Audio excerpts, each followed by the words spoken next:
Vale of Ashes, Book 1, Chapter 5, Ember in the Crater. Dawn clung faintly over District 12 as Mina pressed forward through a maze of narrow lanes, her breath coming in sharp bursts. The night silence had been replaced by the quiet hum of distant engines, patrol drones cutting wide arcs overhead like circling carrion birds. Sosan stirred against her chest, her small weight both a burden and a fire that would not let Mina stop. Ayo shuffled quickly beside her, muttering nervous half-prayers, while Kofi dragged a half-broken cart that rattled like loose bones, each sound threatening to betray their position. "Too loud," Mina hissed without turning her head, eyes fixed on the path ahead. "They'll hear us before they see us." Kofi's lips pulled tight, his arms trembling as he dragged the cart. "And if we leave it behind, we starve by nightfall," he shot back, though his voice carried none of his usual defiance. "You'd rather feed silence than children?" Ayo snorted, tugging his satchel closer to his shoulder. "Better to be hungry than to be cut in half by a drone's cannon.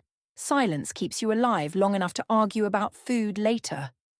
His voice cracked with the strain of his own fear, though he forced a crooked grin to soften the words. Above them, a drone whined past, its beam of light sliding across rooftops. Mina pulled them into the shadow of a collapsed wall, pressing Sosan close and praying the sphere's dim bronze pulse would not betray them. The glow seemed to shrink as if obeying her fear, the thrum softening until it vanished beneath the cloth she had wrapped it in. For a long moment none of them breathed.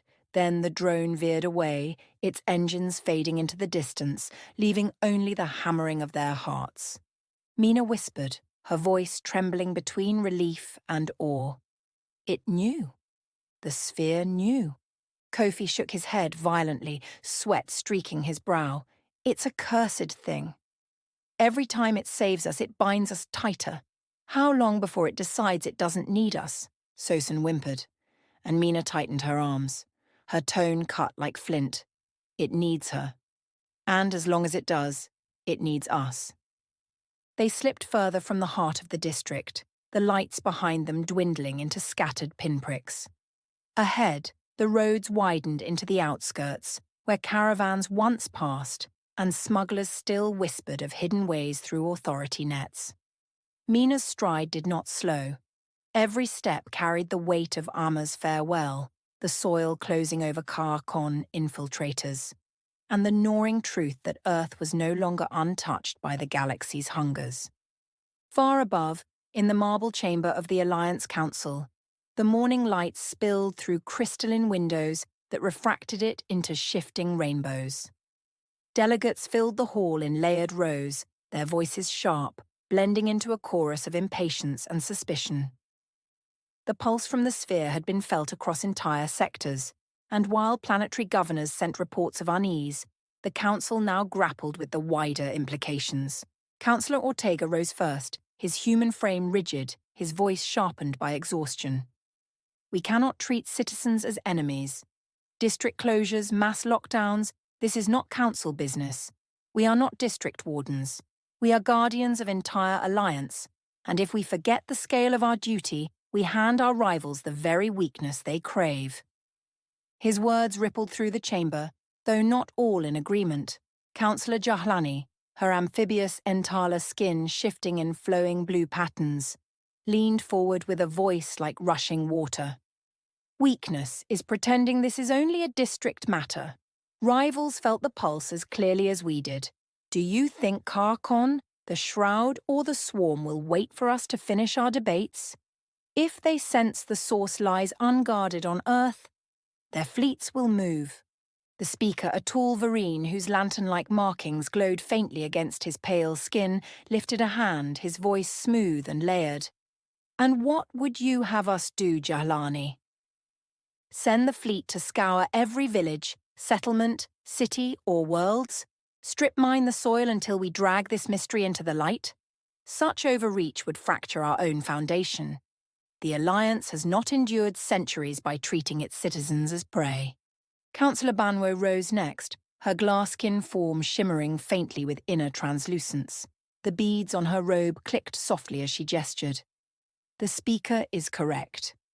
If we wield our strength as a hammer, we risk shattering the trust that binds us. Yet, to pretend nothing has shifted is folly. I say we put the Sol Defense Fleet on full alert. We need readiness without tyranny. Local planetary authorities can manage sweeps and checkpoints. It is their mandate, not ours. Haru, youngest among them, his Uru symbiont body gleaming with faint metallic lines beneath human-like skin, leapt to his feet. His voice carried a metallic resonance, sharp and impatient. Alert alone is not enough. By the time local governors finish their sweeps, Karkon may already have agents in place. We must not simply posture, we must be prepared to strike. The chamber erupted into overlapping voices, each councillor layering their species' cadence over the others. Some demanded restraint, others clamoured for decisive force. The speaker's gavel rang out, glowing markings on his arms brightening as he imposed silence. The council will not debate district sweeps, he declared firmly. That authority belongs to planetary government. What is our mandate is defence at scale. Therefore, the Sol Fleet will be placed on high alert. No rival vessel will cross our borders unseen, and we will review Commander Havel's withholding of anomaly data. Secrecy in the face of galactic consequence cannot be tolerated. A low murmur swept the hall. Some voices were satisfied, others still sharp with dissent, but the matter was settled. In the records of the day, the council would appear measured, above the squabbles of districts.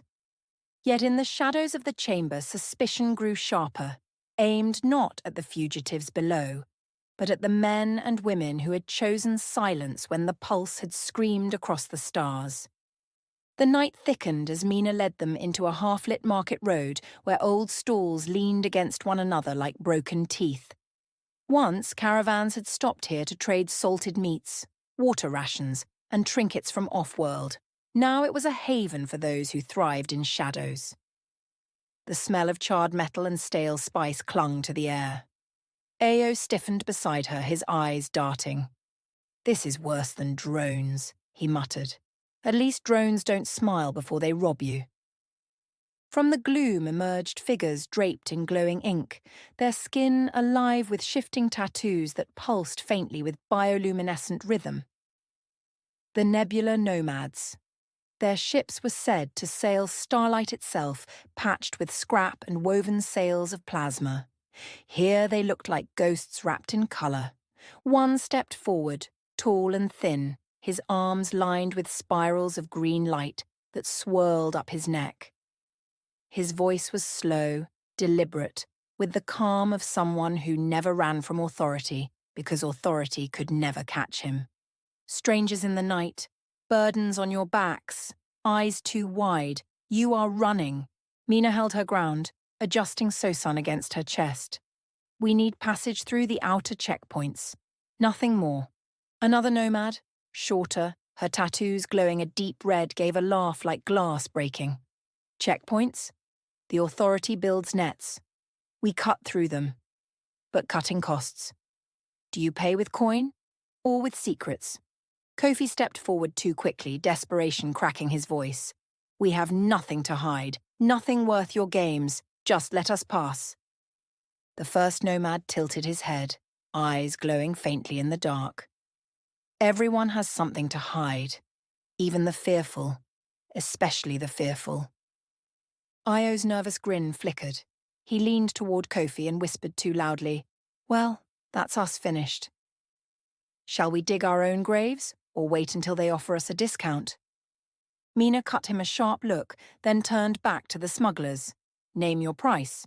The woman with red tattoos grinned wider, teeth flashing white. 3 days' ration for each of you, and one more thing.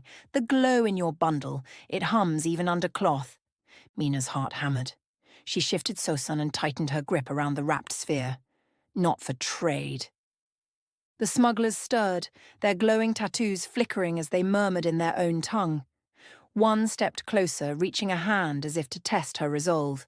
But then he froze, eyes wide, his breath hitching. The sphere pulsed faintly beneath the cloth, and the green spirals on his skin dimmed as if the light itself recoiled. He staggered back, voice trembling. It spoke, not with sound, with weight. It pressed against my chest. The others laughed uneasily, though their gazes sharpened. The red-marked woman's grin faltered. Nothing speaks to nomads unless it has teeth. You carry danger, stranger. Mina's voice was steady as steel. We carry what is ours. Passage, or we walk through you. The smugglers glanced at one another, their murmurs rising.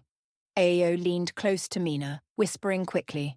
This is the part where they either decide we're cursed or decide we're prophet. Neither ends well. Kofi's eyes darted wildly, sweat shining on his skin. We shouldn't be here. We should never have come. The first nomad finally raised a hand, silencing the others. His green tattoos flickered faintly as though still unsettled. Go then. The road ahead is not free, but it is open. Better you vanish than bring your storm to us. The red-tattooed woman hissed, but she did not step forward. The smugglers parted, their eyes following the fugitives with a mixture of suspicion and awe. Mina walked through without looking back, her chin high though her heart pounded. Ayo waited until they were clear of the market before whispering hoarsely, Remind me never to play cards with you. You stare at smugglers like Amma stares at thunder. They blink first, even when they shouldn't. Mina did not answer. She only adjusted the child and the sphere against her chest. But in her silence, a deeper unease grew. The sphere was not only protecting them, it was announcing itself, bending others without words. And that, she feared, was as dangerous as any drone above their heads. Across the Gulf of Stars, Overseer Dran stood before a projection of Sul, his ridged face cast in crimson glow. The chamber reeked of oil and iron, the scent of warriors who had not left their armor for days. His captains knelt, not daring to meet his metallic gaze. They failed, Dran growled, his voice scraping like blades over stone. Touched the source and still returned empty-handed. Cowards wearing steel. One captain raised his head, voice low but steady. The infiltrators are dead, Overseer. Yes. But their telemetry was not lost. The stealth ship pulled fragments before withdrawing. We have analysed the feed. Dran's eyes narrowed. Speak. The captain swallowed, his throat tight. The anomaly pulsed in rhythm with the child. Their scanners confirmed it. Energy spikes matched her breath, her heartbeat. One of the helmets recorded her eyes glowing as the sphere ignited. Then the feed collapsed. Armor systems fried. The sphere killed them. A low murmur spread through the chamber, armor plates shifting uneasily. Another captain dared to add, bound to a girl, a weapon that chooses its bearer. This is what the Alliance hides from us. Dran's fist slammed the railing, the sound echoing like thunder. And still they let the child live. Still they failed. Do you think Karkon will be remembered as the empire that trembled before an infant? His gaze burned across them, iron and fury. There is no perhaps. There is only seize or die. One captain shifted uneasily, his armor creaking. If we strike again, the Alliance will see. Their fleets already stir. The Overseer's eyes blazed brighter, twin coals of rage. Then strike harder. Cloak an entire warship if you must. Break their nets. If the child cannot be taken, burn her and the relic with her. Better ash than shame. The captains struck their fists against their chests, the hollow sound ringing like drums of obedience. But in their eyes lingered the shadow of fear, not of the Alliance, but of their Overseer's wrath. The checkpoint rose from the road like a bad memory, all floodlights and temporary fences and drones perched on rails like steel herons waiting to stab.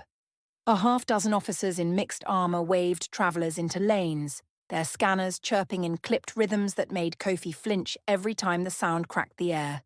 The sign above the barricade flickered in 3 languages, promising security and cooperation, while the queue muttered promises of delay and humiliation. Io breathed out through his nose and tried to arrange his face into something between harmless and invisible, a look he had practiced since he could balance a basket on his head. "Keep your eyes soft," Mina said, adjusting Sosan higher so the sling pressed the child close to her heartbeat. Soft eyes look ordinary. Hunter's glance passed ordinary. Kofi swallowed and nodded, though his hands were shaking so badly the cart handle squealed in protest against his grip.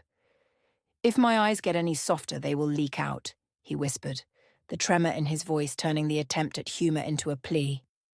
"I do not think I was built for gates." Io leaned in, his smile thin and a little crooked. "Gates were not built for people like us, either. That is why they screech when we pass." He dipped his chin toward the far lane where a pair of traders argued about tax stamps, then added, "Follow the noise.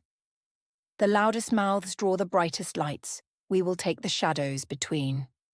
They moved with the slow patience of people who had learned that speed made authorities suspicious, feet shuffling on dust that had seen too many shoes and not enough mercy.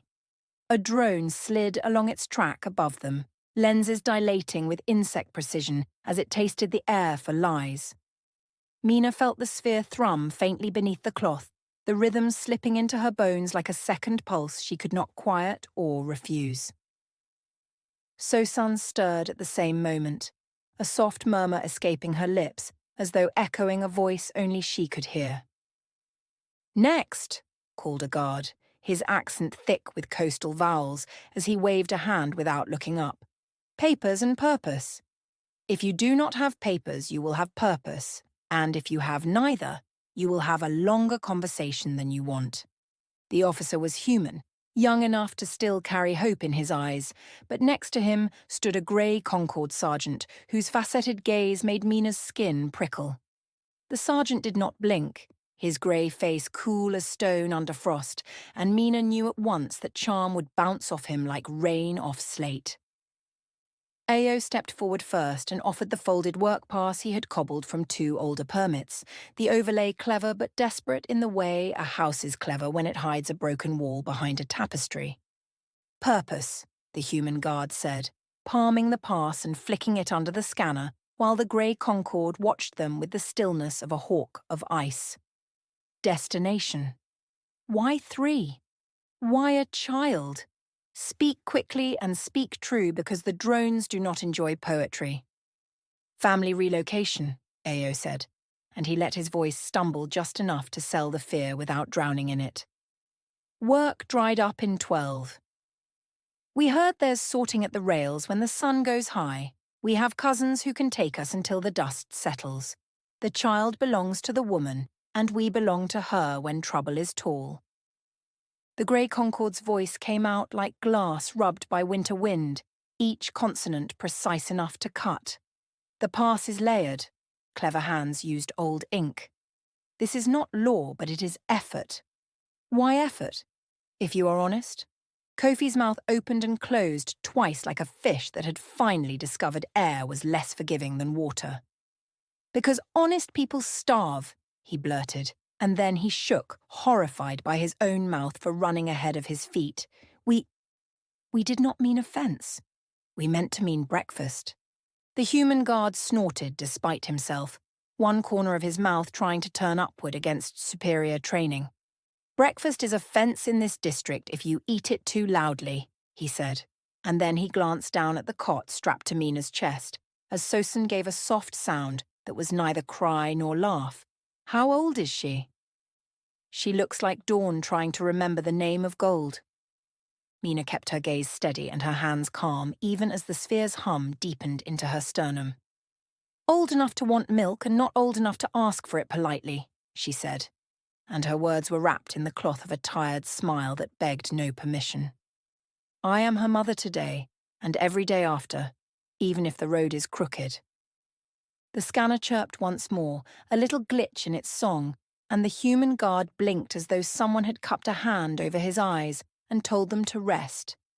His pupils dilated, then softened, and for a long heartbeat the world's noise seemed to slide behind a curtain that only he could see. The grey Concorde turned his head a fraction, attentive the way the mountain listens for avalanches in winter, and his faceted eyes brightened as if reflecting a light that wasn't there. "Sergeant," the human guard said softly, voice gone absent-minded and almost gentle. "Do you hear that humming?" The grey Concorde's answer came after a beat, colder than before. "I hear only machines doing what they are told." He leaned forward, his gaze narrowing, and the air sharpened like a blade being drawn across leather. "Lift the cloth!" Mina's breath caught in her throat, and Io shot a glance sideways that said, "Run, and don't run in the same motion, like two birds trying to leave one cage." Kofi made a small sound that might have been a prayer or a misfired cough, and the drone above them shifted on its rail with an impatient whir that felt too much like a threat. The human guard's hand hovered, hesitated, and then drifted downward as if the weight of the air had doubled and asked his fingers to rest. "It's a child," he murmured, his gaze unfocused, as if he were dreaming with his eyes open and narrating the dream to anyone who would forgive it.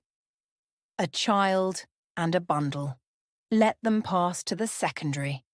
The queue is long and the sun grows cruel." The grey Concorde studied Mina's face the way an old judge studies a new law, searching for the letter that would betray the spirit. His mouth did not move, but the tiniest crack appeared at the corner, as if his skin had remembered how to be weathered instead of perfect. He tilted his head one fraction, and his voice softened into something that was not mercy, but could wear mercy's clothes in public without being arrested. "Secondary inspection, then," he said, and he stepped aside the width of a narrow door that can only be entered sideways. They walked, and none of them breathed until the shadow of the floodlights lay behind them, like a thing they had forgotten to name. Ao let out a long thread of air and whispered, "He was dreaming." The guard. He let the dream speak through his mouth. Mina did not answer because her throat was tight with a fear that tasted of copper and prophecy. But she pulled the cloth closer around the sphere until its hum dulled back into the shape of her heartbeat. Kofi wiped his brow with his sleeve, eyes huge, and said, "Dreams at gates mean the ancestors are tired of subtlety." Which was not comforting, but at least sounded like a proverb someone else had invented. The secondary lane was little more than a shed with a sloppy roof, and a desk that had lost a leg and been persuaded to continue living with bricks. A woman in a stained vest scanned forms with the intensity of a soldier hauling rope, and when she looked up, Mina saw that she was old enough to have survived 3 different versions of this same checkpoint without learning to like any of them. "Names?" she asked, and her pen hovered impatiently because pens, like officers, hate hesitation. "Amara," Mina said without thinking, borrowing Amma's name like a borrowed knife that cuts truer, because it remembers the hands that sharpened it. "This is Tariq, and this is Bio, and the child is mine. We have cousins past the rails and no interest in your troubles." The woman's eyes flicked once to Sosan, and once to the wrapped bundle, and then they slid away like someone who has grown wise enough to stop inventorying other people's miracles. "None of us has interest in our troubles," she said, and she stamped the paper 3 times with such violence the desk wobbled. "Go before I remember the manual." They went, and the road beyond the checkpoint curved away into a thin belt of shelter where derelict platforms and rusted tracks offered shade and ghosts. Mina did not let her shoulders drop until the floodlights were a rumour and the drone's whining had softened into a distant gnat the world could ignore. She found the ruin of an old station, a roof of broken ribs and a bench that remembered being a bench, and decided that was what the night would give them. Ao unrolled a blanket and did his best to make it look like courage while he placed it on the floor. "If the ancestors wanted us to sleep in beds, they would have built fewer stations and more grandmothers," he said, and his laugh sounded like someone trying to convince a door to be a window. "Kofi, put that cart where the wind can't bully it, or I will wake up thinking a thief has decided to be sympathetic and steal our weight." Kofi obeyed. his every movement careful in the way of a man who had learned that loud hands make loud consequences. "I do not mind when thieves are sympathetic," he muttered, setting the cart against a wall and wedging a rock under a wheel. "I mind when sympathy arrives late and hungry." He rubbed his forearms and watched the doorway, as if the darkness itself had teeth and an appetite for ankles. Mina sat, back against the ruined bench, and eased Sosan from the sling while keeping the sphere cradled close to the child's body. The bronze hum was gentle now, like a lullaby a machine might sing to the moon when no one is listening, and Sosan's eyes fluttered with the erratic grace of a candle in a shallow bowl of oil. Mina brushed a curl from the child's forehead and felt something loosen in her chest that was not relief, but at least was adjacent to it in the dictionary of difficult nights. "Sleep in turns," she said, her voice low but certain, because certainty is a blanket you share, even when it is too small. "Io first, then Kofi. I will watch. If I close my eyes, it will be to stare at the inside of my lids." Io did not argue because sometimes obedience is the fastest road to pride later. He lay down with his back to the wall, one hand on the hilt of his small knife as if metal could negotiate with fate, and within minutes his breath had settled into a rhythm that suggested his body had remembered how to talk to rest. Kofi remained awake, knees drawn up, eyes fixed on the door in a posture that made him look like a prayer that had been folded twice and put away for later. The sphere warmed under Mina's palm, the heat not burning but inevitable, and the light that escaped the cloth was the colour of old honey remembering sunlight. Sosan sighed and turned her face toward the glow, and Mina felt the world tilt a degree to the left, as if a larger hand had nudged reality to see if it would wobble. Her mouth formed Amma's name without sound, and then she blinked because the station was not the station anymore. She stood on a plain of black sand where the sky was too close and the stars were old enough to have earned their wrinkles. Towers of crystal rose around her like frozen prayers, and shadows moved through them with the solemnity of scholars who know every answer is a kind of question that has learned manners. A figure approached wrapped in robes inked with constellations, the symbols shifting like fish beneath water, and when it lifted its head, its eyes were not eyes, but circles of soft light that did not accuse and did not forgive. "Mina," said a voice that was not spoken but arrived complete, the way a drumbeat arrives in your bones before your ears agree to listen. "What you carry bends the road behind you and in front of you. If you walk straight, the world will still curve. If you turn, the curve will follow." "I did not ask for curves," Mina said, her own voice steadier in this strange place than it was when faced with ordinary men and their ordinary guns. "I asked only to keep a child from hands that believe anything they touch belongs to them." The figure's robe shifted, and constellations rearranged themselves into a map she could not read because it required a language none of her elders had consented to teach. "The child is the door," the knot voice went on, each word a step taken with bare feet across cool stone. "The sphere is the key. Keys do not choose doors without doors choosing back. You are the hinge that must not snap even when the frame splinters." Mina wanted to ask whether hinges were allowed to rest or if bending forever was the price of being useful, but the sand rose like breath and the stars pressed down like hands and the scene fractured into light the colour of grief, remembering how to be hope. She gasped and found herself back in the station, with Sosan's small fingers gripping the cloth and Kofi's eyes wide as saucers because he had seen her body shiver like a drum touched by a cold palm. "You went away," Kofi whispered, leaning forward with a reverence that smelled like terror. "Only your skin stayed. The rest of you walked out, and then walked back." Mina swallowed, wiped a palm over her face, and searched for words that could survive both truth and company. "I dreamed," she said, and her voice made the word sound larger than it deserved to be. The dream told me what I already knew, but in a language that will not help me argue with guards. Io stirred and rolled onto an elbow, his knife scraping softly against the floor, eyes blinking like someone who has returned from a smaller, kinder country. "Did the dream at least bring a blanket? Or a map?" he asked, and his smile was tired but faithful. "I do not like surprises unless they dig water from stone." "It brought a warning," Mina said, and she tightened the sling around Sosan with the careful hands of someone rebuilding a bridge on which she is already standing. "The road will curve no matter how straight we walk. That means we keep walking, and when the curve pretends to be a cliff, we will teach it how to be a corner." Outside, a drone passed like a distant thought that refused to grow teeth, and the platform groaned as the night adjusted its shoulders. The sphere's hum settled back into the room as if it had returned from its own errand, and Sosan's breaths matched it with a rhythm that did not ask permission from clocks. Mina watched the doorway until her eyes learned the shapes of all the shadows, and then she watched some more because learning is not the same as trusting.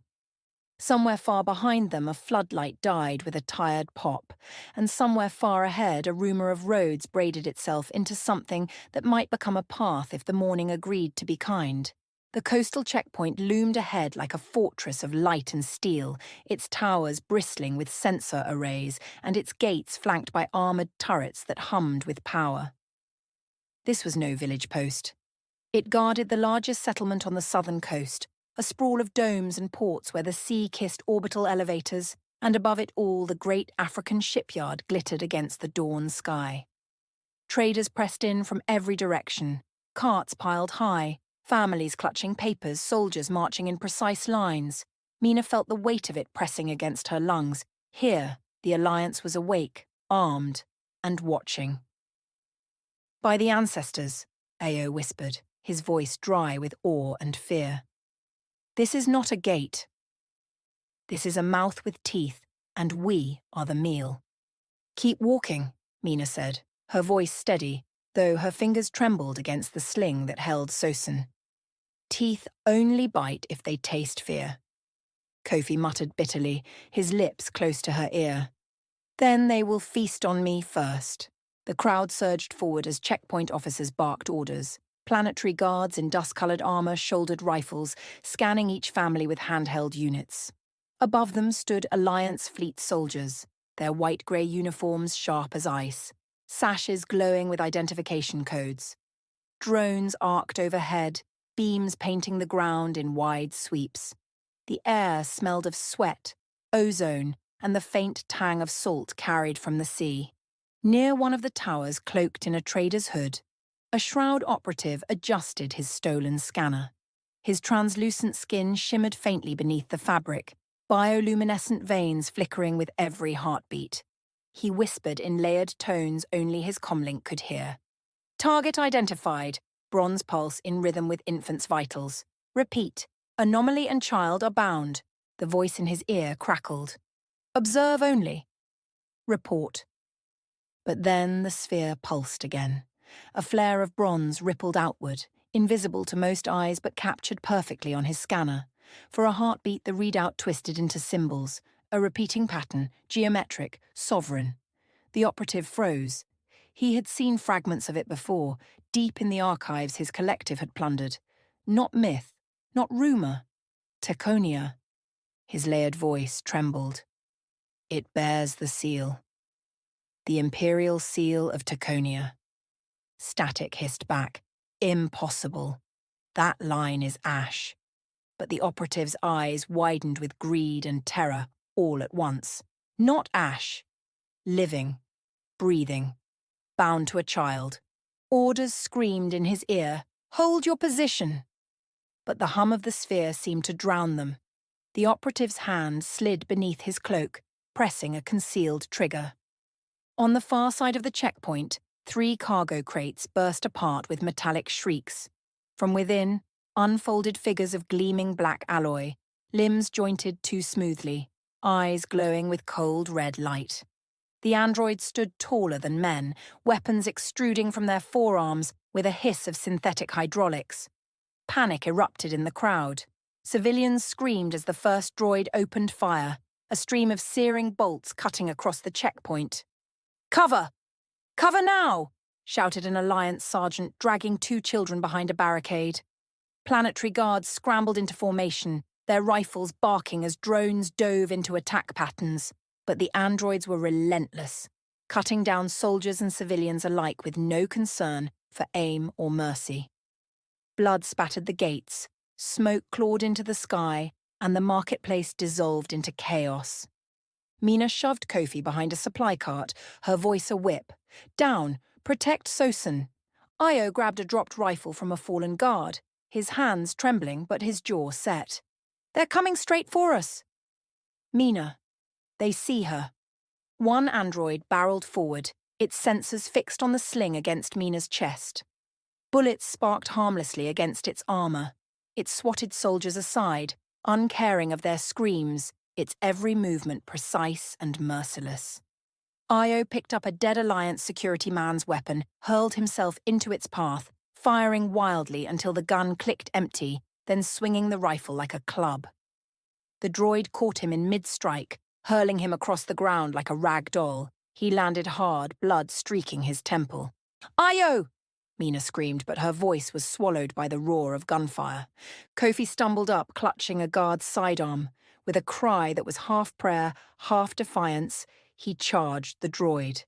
His shots rang wild, and the machine hardly flinched. The droid seized him by the throat, lifting him clear off the ground, his legs kicking helplessly as his face darkened. But then Sosan wailed, her small cry piercing the bedlam. The droid paused as if remembering its true directive, and tossed Kofi aside like refuse. It turned toward Mina and the child, weapon arm rising.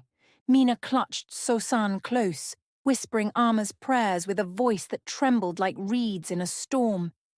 And then the sphere erupted. Bronze light tore upward, sculpting itself from brilliance into form. When the glare cleared, the Taconian Imperial Guardian construct stood tall, armor black as void threaded with veins of living bronze. Its blade unfolded from its forearm with a whisper like silk over steel. The crest of Taconia blazed on its chest, a sigil unseen since the Empire's fall, a mark that made the very air heavy with awe. The first droid lunged. The Guardian stepped inside its swing, catching its forearm in one gauntleted hand. With a twist of its hips, it wrenched the limb backward until alloy shrieked and cables snapped. Then, pivoting like a dancer, it drove the broken arm through the droid's own chest and carved its head free with one efficient stroke. Sparks showered as the body fell. Gasps rippled across soldiers and civilians alike. The Guardian did not pause. Another droid fired plasma in a torrent. The Taconian warrior moved as if inevitability itself had donned armor, each strike of its blade deflecting bolts back into the crowd of machines. It closed the distance in a heartbeat, seized the droid's neck plating and slammed it to the ground. Before the machine could rise, the Guardian drove its blade down through its core, bronze veins burning with terrible purpose. More droids surged forward, 6, then 8, pouring from shattered crates. The Guardian advanced to meet them. One swung low, claws raking. The construct vaulted over it in a fluid arc, landing behind. Its blade flashed once, severing both arms at the shoulder. Another droid rushed from the side. The Guardian caught it mid-charge, twisted, and hurled it bodily into 2 more, crushing the trio in a tangle of sparking limbs. A heavy unit leapt from the crates, reinforced plating gleaming. It struck with both fists like falling hammers. The Guardian met the blow with a perfect crossblock, pivoted, and trapped the machine's arm under its own. With a shift of weight and a brutal torque, it snapped the limb clean, then used the jagged end to spear the droid through the chest. 2 more came together, one slashing, one firing. The Guardian spun in a perfect circle, its blade carving arcs of bronze light. Shots ricocheted harmlessly. The construct closed with the shooter first, striking its weapon aside, elbowing it in the chest, then following with a wrist blade thrust up through its jaw. The second tried to grapple, but the Guardian dropped low, swept its legs, and rose in the same motion with a strike that cleaved it in half from hip to shoulder. The checkpoint had become an arena of chaos.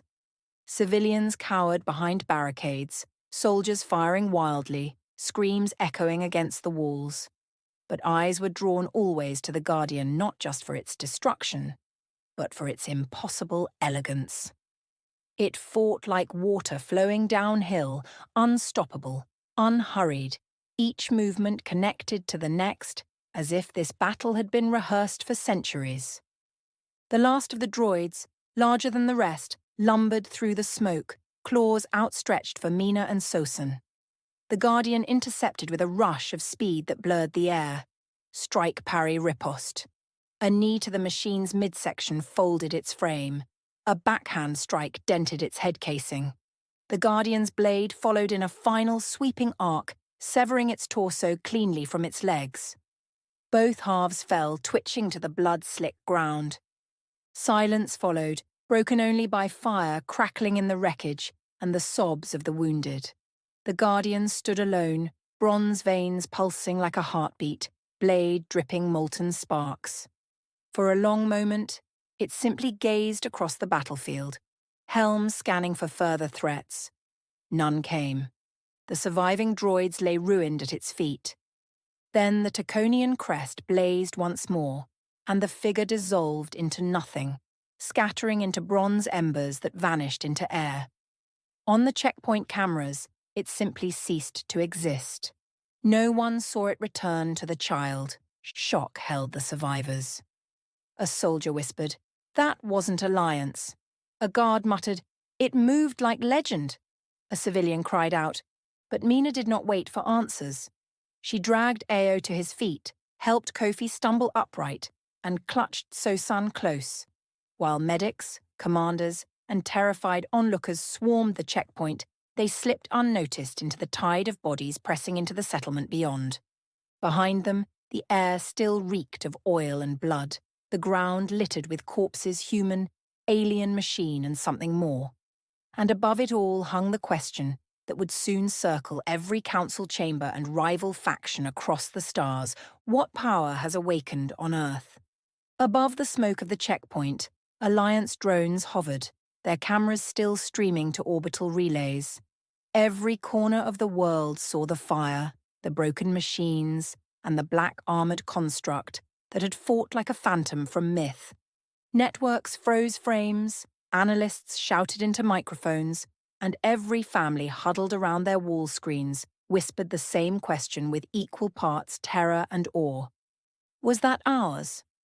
In the Alliance capital, the council chamber blazed with noise before the speaker even struck the gavel. Delegates rose shouting, their voices colliding like storms, each word sharpened by fear. Councillor Ortega slammed a hand against his table, his human face pale but defiant. "You see now what secrecy brings. Something ancient has risen in our districts and we are caught reacting, not leading. How many civilians must burn before we admit we are blind?" Jahalani of the Antala answered with her voice flowing like water but edged with steel. "Blind? Number. Betrayed.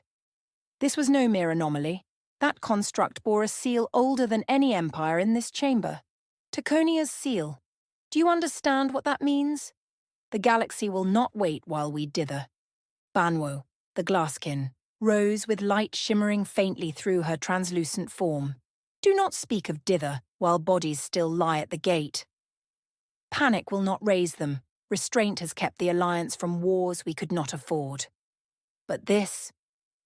She gestured to the frozen hollows still flickering above them, the Guardian's blade cutting through machine after machine. "This cannot be denied." The young Uru symbiont, Haru, leapt to his feet, metallic resonance in his voice ringing through the chamber. "Lock it down. Lock the entire Sol system, every ship, every port. If we hesitate, Karkon, Shroud, Orivane, even the swarm will descend. I say recall an entire fleet from the frontier to stand with Sol. If this is war, let us not meet it with empty harbours." The speaker's lantern-marked skin glowed brighter as he raised both hands. "Order! We will have order!"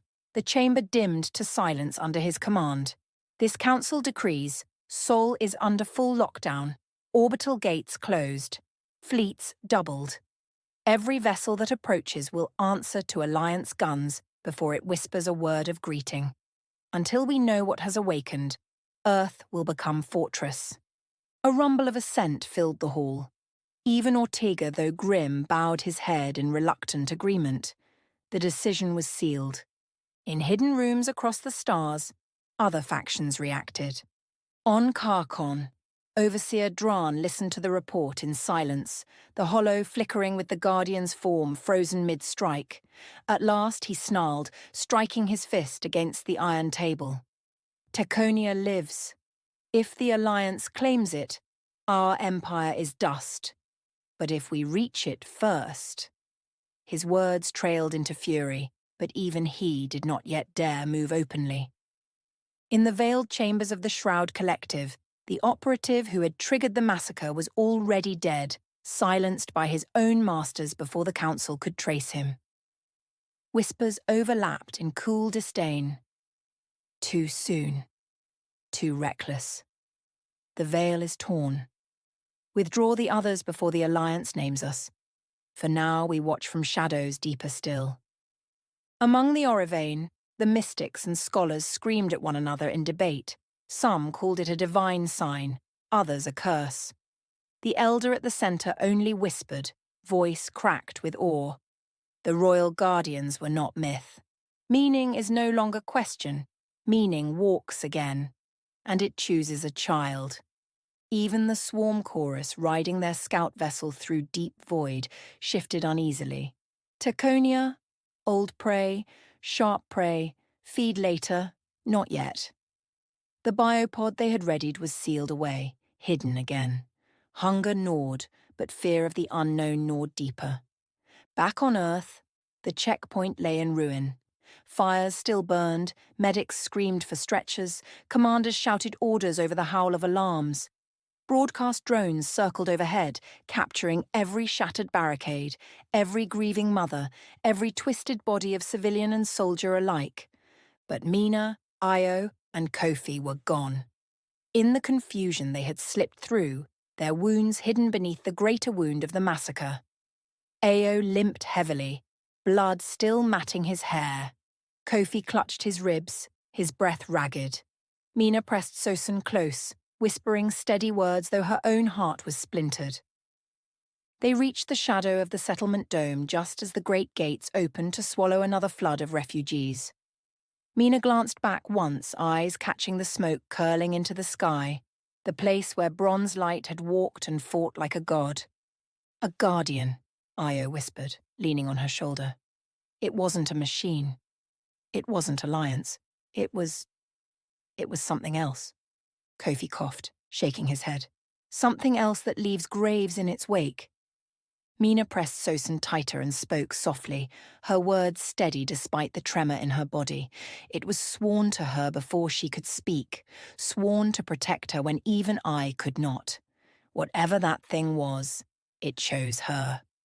And that means the road ahead is not ours anymore. It is hers. They slipped into the settlement, three shadows carrying a secret that had just shaken the entire galaxy. Behind them, the Sol system bristled into fortress mode. Before them, the future curved into a storm no one could stop.